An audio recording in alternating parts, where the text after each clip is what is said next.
네, 오늘 시승기는 쉐보레의 전기차 볼트 EV 소개하려고 합니다.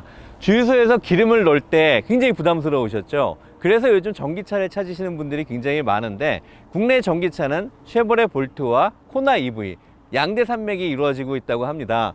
이 쉐보레 볼트도 2018년도에 5,000대가 팔렸고, 지금은 뭐 사고 싶어도 살 수가 없을 만큼 품귀 현상이 있고요. 쉐보레 볼트는 미국에서 생산해서 가져오기 때문에 쉐보레에서 몇 대를 배정해 주느냐에 따라서 판매 대수가 정해져 있습니다. 쉐보레는 그 전체적인 CI를 잘 가져가고 있는데요. 멀리서 보더라도 쉐보레 마크가 아니라도 이 차가 쉐보레에서 나온 차구나 라는 느낌이 확실히 드러납니다. 다른 전기차처럼 앞에 그릴이 없습니다. 공기 흡입을 하는 그런 덕트가 없고요. 이렇게 막혀 있는데, 코나 같은 경우에는 막혀 있는 게 굉장히 부자연스러운데, 이 차는 오히려 앞에가 열려 있는 것보다 막혀 있는 게 훨씬 더 이쁘게 나와 있습니다. 그리고 이 하늘색 번호판이 전기차임을 알 수 있게 해주고 있고요. 그리고 헤드라이트도 굉장히 이쁘게 디자인이 되어 있습니다. 자, 엔진룸 한번 열어보겠습니다. 자, 이렇게 열면은 보통 승용차들이 본네트에 그 스위치가 있는데, 요거는 아래쪽에 스위치가 있어서 찾기가 조금 어렵네요. 자, 스위치를 밀어서 열어주면, 엔진룸 너무 앙증맞습니다. 너무 조그매요. 이게 사고가 나면은 정말 수리비가 만만치 않게 들겠습니다. 조금만 밀려도 이 안에가 너무 오밀조밀해 가지고 충격을 흡수해 줄 만한 공간이 별로 없네요. 네, 전기차답게 엔진은 없습니다. 이 볼트도 마찬가지로 차체 바닥에 배터리가 되어 있고요. 앞에 엔진룸에는 이제 150kW의 모터가 자리를 잡고 있습니다. 마찬가지로 엔진 오일을 갈 필요도 없고, 정비할 때 손댈 게 거의 없는 그런 형태네요. 네, 볼트 옆모습 한번 볼까요? 마치 잘 준비된, 잘 디자인된 듯한 그런 느낌입니다. 이 볼트 EV라는 마크가 낯설지 않고 잘 어우러집니다. 전체적인 라인도 백미러까지 아주 이쁘게 나와 있고요. 이 A필러도 아주 앙증맞게 디자인 되어 있습니다. 그리고 전기차들이 보통 앞에 충전기가 있는데, 충전 단자가 측면에 이렇게 나와 있고요.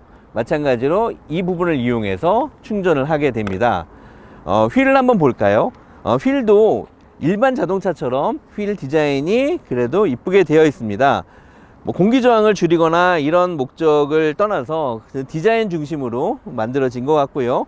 타이어 사이즈는 조금 작네요. 215에 50, 17.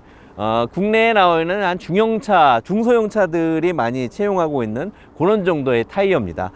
이 미슐린 타이어도 마찬가지로 그 공기 저항이나 구름 저항을 적게 받고 에너지 효율을 최대한 높이기 위한 디자인으로 설계가 되어서 접지력은 그다지 좋지는 않지만 그래도 주행하는데 큰 무리는 없는 그런 타이어입니다. 자, 옆모습을 보면 마찬가지로 아래쪽에 크롬 라인이 고급스럽게 잘 이어져 있습니다. 제가 키가 183인데요. 차 높이도 약간 한 어깨 약간 위에 오는 정도의 적절한 RV 차는 아니지만 그래도 일반 승용차보다는 조금 높은 포지션을 가지고 있습니다. 저는 쉐보레 볼트에 가장 높은 점수를 주고 싶은 게 이 뒷모습입니다. 뒷모습 자체가 여느 해치백 비슷하게 생겼지만 그래도 나름대로 디자인 요소들이 잘 가미되어 있고요. 이 콤비네이션 램프 자체도 굉장히 이쁘게 되어 있습니다. 마치 전기가 이렇게 흐르는 듯한 그런 형상을 띠고 있어서 디자인이 굉장히 독창적이고, 보통 우리가 많이 보는 깜빡이랑 조금 다르게 생겼지요. 그리고 뒤에도 아주 매끄럽게 적절하게 각이 잘 떨어져 있습니다. 다른 전기차와 마찬가지로 아래쪽에 머플러는 없고요. 자, 머플러가 없어서 뒷모습이 더 매끈해 보입니다. 차체 크기에 봤을 때 트렁크는 물론 작겠죠. 한번 열어보겠습니다. 자, 이렇게 열어보니까 트렁크가 이 트렁크 같지 않은 트렁크가 하나 이렇게 준비가 되어 있네요. 굉장히 좀 안에는 좁고 가방 몇 개 놓으면 꽉 찰, 이 RV는 아닙니다. 그래서 그렇게 큰 트렁크를 기대하면 굉장히 어려울 것 같고요. 자, 트렁크를 열면 이 안에 또 이렇게 트렁크가 또 조금 더 하나 더 있는데, 이런 부분은 좀 굉장히 좀 미국 차답게 좀 되게 허술해 보입니다.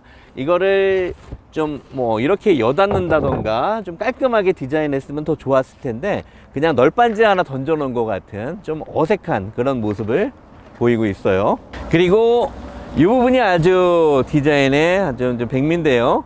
옆에까지 이렇게 파고 들어가 있는 시그널 램프가 조금 더 좀 이쁘게 디자인이 잘 되어 있습니다. 그리고 핸들 손잡이에 크롬도 깔끔하게 잘 디자인되어 있고요. 자, 조수석에 한번 앉아봤더니 그래도 뭐 그렇게 불편하지 않습니다. 적당한 크기고 머리 공간도 이렇게 제가 키가 큰데 한 뼘 정도 남고요. 그리고 지금 안타깝게도 앞뒤 조절 장치가 수동입니다. 이게 수동이라 옵션이 좀 부족해요. 아무래도 국산차만큼 그렇게 옵션이 잘 되어 있는 그런 차는 잘 없습니다. 역시 이 미국 차의 느낌이 좀 납니다. 어떤 부분인가 하면 한국이나 일본이나 독일차 같은 경우엔 안에 마무리가 굉장히 깔끔해요. 단차 같은 것도 거의 없고 깨끗하게 되어 있는데 지금 이 하얀색으로 대시보드를 좀 감쌌는데 이게 좀 굉장히 품질감이 좀 떨어집니다. 마치 벽지를 오려 붙인 듯한 그런 느낌이라 이질감도 좀 많이 들고요. 요거를 조금 더 깔끔하게 붙였으면 훨씬 더 이쁜 디자인이 되었을 텐데 아쉽습니다. 그리고 뭐 스위치 같은 것도 좀 너무 이렇게 좀 싼 티가 많이 나게 되어 있고요. 이 친환경 차이지만 그래도 원가도 너무 친환경적으로 많이 좀 절감을 한 것 같습니다. 전기차 하면 공통적인 단점이긴 한데 그 볼트도 좀 치명적인 단점이 있습니다. 겨울에 가급적이면 떨고 다녀야 돼요. 왜냐고요? 지금 남은 주행거리가 216km예요. 근데 여기서 히터를 한번 틀어 보겠습니다. 히터를 한번 틀어보면 주행거리가 뚝 떨어집니다. 지금 이 상황에서 히터를 더 계속 틀고 다니면 주행거리는 더 많이 떨어질 거예요. 그래서 대부분의 운전자들이 겨울에 장갑을 끼고 또 외투를 두껍게 입고 그리고 뭐 심지어 이런 얘기도 있어요. 가스레인지, 가스히터 하나 들고 다닌다. 그래서 겨울철에는 가급적 히터를 사용 안 하는 게 전기차를 잘 타는 그런 방법입니다. 지금 보시면 주행거리가 너무 빨리 떨어져요.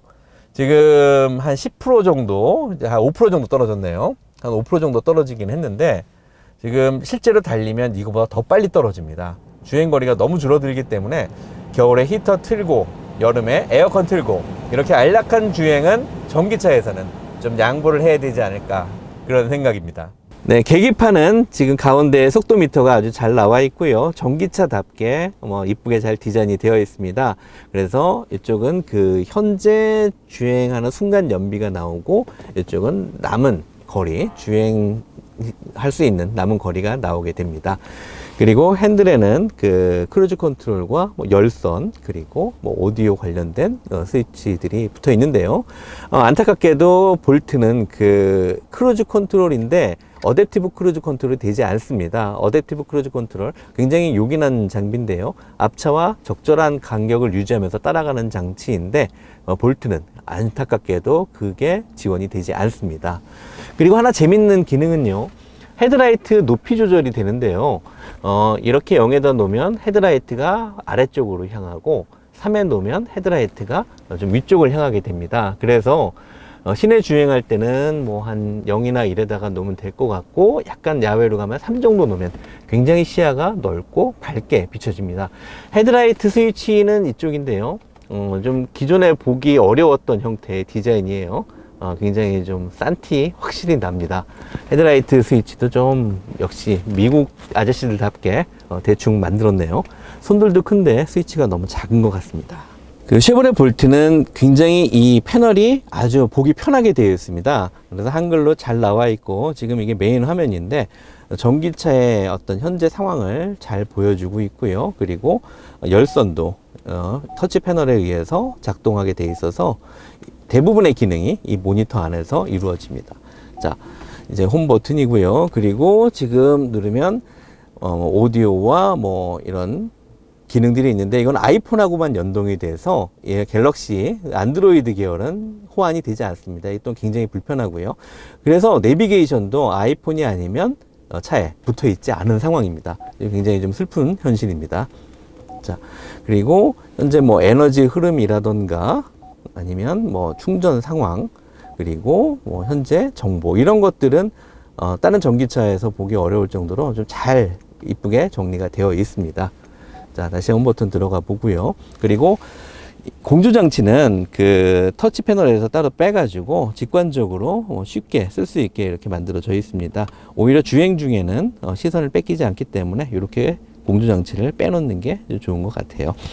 그리고 기어는 좀 사용하기가 어렵습니다. 그 BMW 기어하고 좀 비슷한데요. 지금 같은 경우에는 파킹에 되어 있는데 이 스위치를 누르면 파킹이 되고, 그 다음에 왼쪽에 있는 버튼을 누르고 내리면 드라이브, 올리면 중립, 이런 형태로 되어 있습니다. 자, 후진은 좀 더 헷갈리는데요. 올려서 왼쪽으로 밀면 후진이 되는 이런 형태의 기어를 가지고 있죠. 자, 이 미국 차들은 보면 조금 좀 기어박스가 국내 차들하고는 좀 다른 특징을 가지고 있습니다. 그 다음에 파킹 브레이크 준비되어 있고요.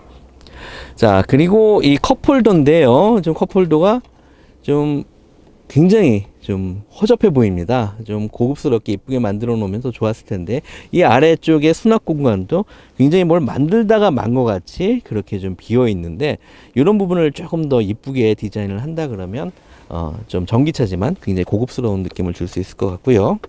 자, 그 다음에 이 암레스트는 앞뒤로 이제 움직이는 거는 좀 신체에 맞게끔 잘 돼 있어서 굉장히 편합니다. 그리고 USB 단자가 이렇게 이제 2개 정도 준비되어 있어서 사용하기 편하고, 그리고 옆에 핸드폰 홀더에 핸드폰을 넣으면 자, 무선 충전이 되도록 이렇게 되어 있습니다. 핸드폰하고 충전 단자가 가깝고 USB 단자가 가까워 가지고 사용하기는 굉장히 좀 편합니다. 네, 보통 미국 차 하면 시트가 좀 대부분 클 거라고 예상을 했는데 쉐보레 시트는 그 낚시 의자처럼 아주 우리 등 사이즈에 잘 맞게 되어 있습니다. 한마디로 좀 작다라는 거죠. 시트가 조금 더 넓으면 편했을 텐데 그렇게 넓지가 않고요. 옆에 이제 나름대로 스티치를 줘가지고 이제 이쁘게 하려고 했는데 그닥 그렇게 이쁘지는 않습니다. 예, 뒷자리를 지금 와봤는데요. 생각보다 뭐 3명이 타기는 어렵지만 2명 타기는 괜찮습니다. 아비저를 지금 최대한 뒤쪽으로 많이 밀어놨는데도 불구하고 무릎 공간이 어느 정도 좀 확보가 되고 있고요. 그리고 뭐 천장도 어느 정도 좀 높이가 있습니다. 뒷자리에는 뭐 아무런 편의 장비 물론 준비되어 있지 않고요. 자, 이렇게 뭐 암레스트 하나 이렇게 되어 있고, 그리고 뭐 USB 단자 뒤에도 친절하게 이렇게 만들어 놨습니다. 그리고 코나와 달리 뒷자리에 열선 시트가 있습니다. 코나는 앞자리만 열선 시트가 있어서 뒷자리 승객이 좀 아쉬운 게 있었는데, 그나마 전체적으로 편의 장비는 뭐 많이 없지만 그래도 열선 시트를 깔아주는 그런 배려는 또 있지 않은 것 같습니다. 전체적으로 이 볼트의 실내는 그렇게 화려한 건 없습니다. 그리고 뭐 특별한 기능도 없고요. 그냥 뭐 택시 수준의 편의 장비, 그 정도 꼭 필요한 장비만 갖췄다, 그 정도로 볼 수 있을 것 같습니다. 자, 볼트 심장 한번 깨워 보겠습니다. 브레이크를 밟고 파워 버튼 누르면 마찬가지로 아무 소리 없이 이게 시동이 걸려 있는 상태고 주행할 준비가 됐다라는 겁니다. 자, 이 상태에서 브레이크를 밟고 N이나 뒤로 옮겨도 기어 움직이지 않아요. 자, 이때 옆에 왼쪽에 보면 버튼이 하나 있습니다. 처음 운전하시는 분은 헷갈릴 수 있는데요. 요 아까 말씀드린 대로 BMW와 비슷한 방식인데 누르고 아래쪽으로 놓으면 출발 준비가 된 겁니다. 그리고 중립으로 놓고 싶을 때 마찬가지로 누르고 N 놓습니다. 그리고 후진할 때 좀 헷갈린데, 자, 왼쪽으로 안 가요. 마찬가지 누르고 위로 올린 다음에 왼쪽으로 누르면 이렇게 R 불이 뜹니다. 자, 내려갈 때는 마찬가지로 이렇게 내려만 주면 되고, 다시 후진할 때는 꼭 기역자로 올려서 왼쪽으로 꺾어줍니다. 자, 출발해 보겠습니다. 자, 가보죠. 자, 이 볼트의 재밌는 거는 L 모드가 있다라는 겁니다. L 모드는 그 회생 장치를 최대한 이용을 해서 원 페달 드라이빙이라고 보통 얘기를 하는데요. 한쪽 발로만 가구 서구가 됩니다. 즉 엑셀을 떼면은 가다가 쓴다는 거죠. 한번 해볼까요? 자, L로 놓고 한번 출발을 해보겠습니다. 지금 엑셀을 밟은 상태라서 주행이 지금 되고 있고요. 엑셀에서 발을 떼면 그냥 씁니다. 브레이크를 밟지 않아도 이렇게 쓰게 되는 건데, 이렇게 하면 그 정지할 때의 에너지가 충전 에너지로 바뀌어서 가다 서다를 반복할 때 브레이크 페달 밟을 필요 없이 계속 충전이 이루어지는 이런 기능입니다. 자, 마찬가지로 떼면은 차가 이렇게 쓰게 되죠. 그러면 지금 자체적으로 충전이 조금씩 이루어지고 있습니다. 자, 다시 한 번 더 해주면 D 모드로 바뀌게 되고요. 자, 이게 서스펜션이 굉장히 하드합니다. 그래서 노면의 요철이나 이런 충격을 그대로 좀 몸으로 전달을 시켜주는데요. 서스펜션이 하드하면 승차감은 좀 많이 손해를 보지만 장점은 뭐 코너링이라던가 고속 주행 때 좀 안정성을 줄 수 있는 장점이 있습니다. 자, 공영 주차장 전기차라서 50% 할인되고요. 약간 노면이 울퉁불퉁한데 한번 달려보죠. 차가 그 쿠션이 굉장히 없습니다. 엉덩이가 아플 정도로 시트도 딱딱한 데에다가 바닥에 있는 그런 충격이 그대로 위로 올라오는데요. 한번 좀 스타트 한번 해볼까요? 예, 약간 슬립은 있는데 그래도 안정적으로 받쳐줍니다. 속도를 좀 내도 조금 안정성은 뭐 일반 국내 한 소나타 정도? 소나타보다 약간 하드한 느낌? 그런 정도 지금 보여주고 있어요. 그래서 속도를 낼 때 안정감은 좀 어느 정도 합격점을 좀 줄 수 있을 것 같고요. 이렇게 차체가 높은 차들은 서스펜션이 굉장히 좀 딱딱해야 됩니다.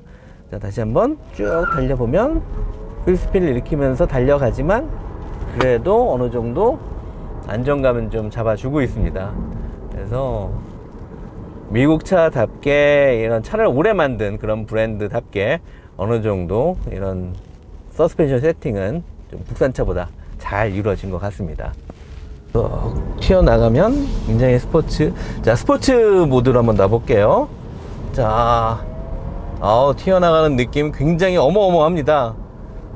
이 정도면은 뭐 스팅어 따위는 뭐 쉽게 따돌릴 수 있을 것 같은데요. 처음에 신호등이 쫙 걸려 있을 때 맨 앞에 서 있다 그러면 제일 먼저 튀어나갈 수 있습니다. 그만큼 아주 멋지게 달려나갈 수 있죠. 휘발유차는 아니지만 그래도 이만한 성능을 내는 전기차 쉽지 않은 것 같습니다. 전기차의 단점이 왠지 힘이 없지 않을까? 그리고 충전하기 불편하지 않을까? 이런 우려가 있는데 적어도 이 힘에 대해서는 전혀 걱정을 안 하셔도 될 것 같아요. 스포츠 모드로 놓고서 지금 가속을 해보고 있는데 순식간에 100km 올라옵니다. 자, 고속에서도 어느 정도 잘 받쳐주고 있고요. 다만 차체가 높아서 그런지 바람 소리는 좀 많이 들어옵니다.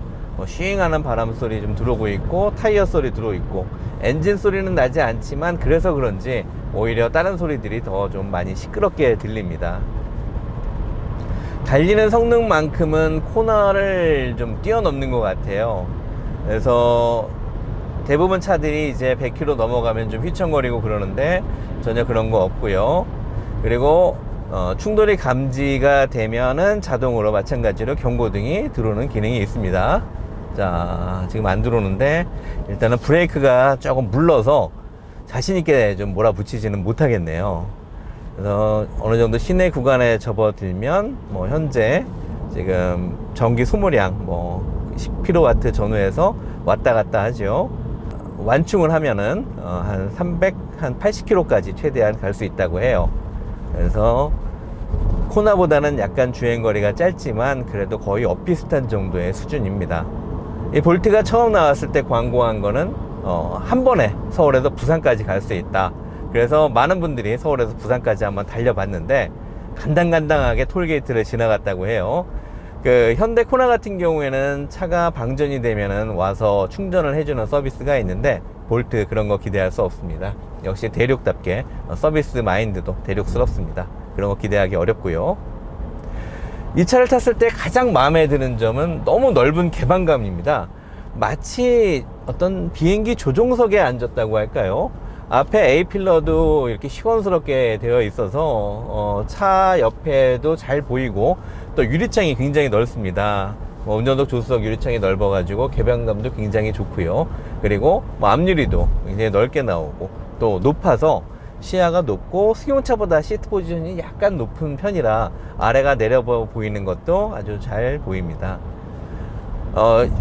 이 쉐보레 볼트를 타면은 약간 승차감이 좀 떨어진다, 너무 딱딱하다 이런 평들을 많이 하시는데 그렇게 딱딱하거나 그렇지는 않습니다. 국산차에 좀 익숙하신 분들은 뭐 시트가 너무 딱딱하다라고 얘기를 하실 수 있겠지만, 뭐 보통 뭐 다른 유럽차의 그런 승차감을 따왔다고 할까요? 약간 딱딱하지만 그렇게 뭐 허리가 아프거나 그런 수준은 아닙니다. 다만 시트가 좀 작아서 어깨를 좀 충분히 받쳐주지 못하는 이런 거는 좀 단점이고요. 지금 한 90km 정도 속도로 달리고 있는데 거의 한 5, 60km 정도 달리는 것 같은 그런 느낌. 굉장히 정숙성도 좋고 운전도 편안하고 핸들 떨림도 거의 없습니다.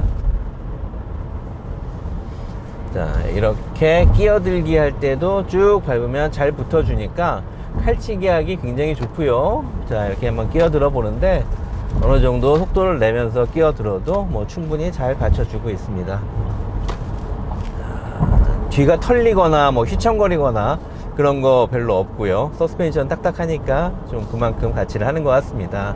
근데 이 볼트의 뒤쪽 서스펜션은 토션빔 방식입니다. 토션빔이라는 건 보통 화물차, 승합차 같은 설계에서 많이 쓰는데요.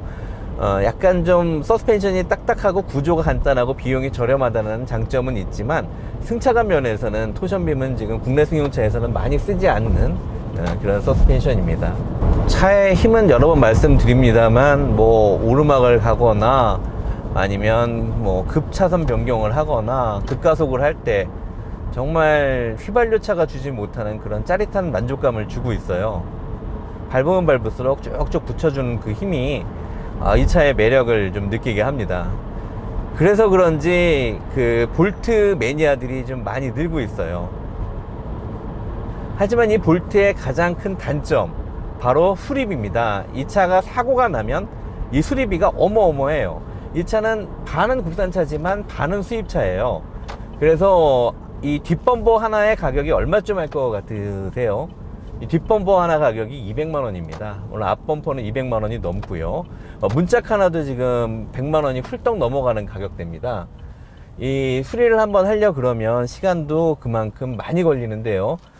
부품이 국내에 조달이 잘 안 되는 경우도 많고, 또 이 전기차는 사고가 나면 쉽게 이 차를 수리할 수가 없습니다. 왜냐하면 전압이 높고 하다 보니까 잘못 만져서 정비사가 감전의 우려도 있기 때문에 반드시 공식 정비센터를 가야 되고, 거기에서도 이 차를 분해하고 수리할 수 있는 분들이 그렇게 많지 않다고 해요. 그러다 보니까 이제 밀려서 간단한 접촉사고가 나도 보통 수리하는데 한 달 이상의 기간이 걸린다고 합니다. 렌트비만 해도 어마무시하겠죠. 그래서 아는 분이 이제 앞 왼쪽 패널과 그 다음에 운전석 도어를 교체를 했는데 수리비가 400만원 정도 나왔다고 해요. 이 정도 가격이면 뭐 벤츠 S클래스 가격이랑 비슷한데, 벤츠 S클래스 가격이 뭐 범퍼가 한 280만원, 90만원 하니까 거의 비슷한 가격대에 형성됩니다. 근데 뭐 벤츠나 독일차 같은 경우에는 애프터마켓에서 비슷한 부품들이 좀 많이 나와 있기 때문에 괜찮은데, 이 볼트 같은 경우에는 애프터마켓 제품도 없어서 결국 순정품을 써야 되고, 그리고 쉐보레에서 원하는 대로 가격을 지불할 수밖에 없는 상황입니다. 그래서 이 차는 사고가 나면 렌트카도 보통 보험사에서는 뭐 한 소나타급 정도를 주는데, 이 차는 배기량이 없어요. 배기량이 없다 보니까 정말 차 가격대에 비슷한 차를 렌트를 해달라고 요청을 하면 줍니다. 그래서 사고가 나서 비슷한 가격대를 요청을 하면 볼트의 경우는 제너시스를 렌트카로 주는 그런 뭐 메리트도 있습니다. 그만큼 이 차는 뭐 그냥 중소형차이긴 하지만 대우는 거의 수입차 대우를 받고 있는 거죠. 기존의 미국 차들이나 쉐보레 계열의 차들이 뭐 좀 차체가 좀 편안하고 그런 느낌이 좀 많이 있었는데, 뭐 볼트는 좀 달라요. 좀 많이 탄탄해지고, 그리고 쉐보레가 좀 세시가 국산차보다는 좀 많이 강성을 높여놓은 그런 느낌입니다. 앞에 본네트 부분이 좀 너무 짧아서 뭐 사고 날 때 좀 위험하지 않을까 싶은 그런 우려가 있긴 있는데, 그래도 쉐보레 볼트 같은 경우에는 충분히 강성이 확보됐다고 합니다. 그래서 뭐 추돌 시에도 그렇게 뭐 이런 경차처럼 위험한 상황은 좀 발생되지 않는 것 같아요.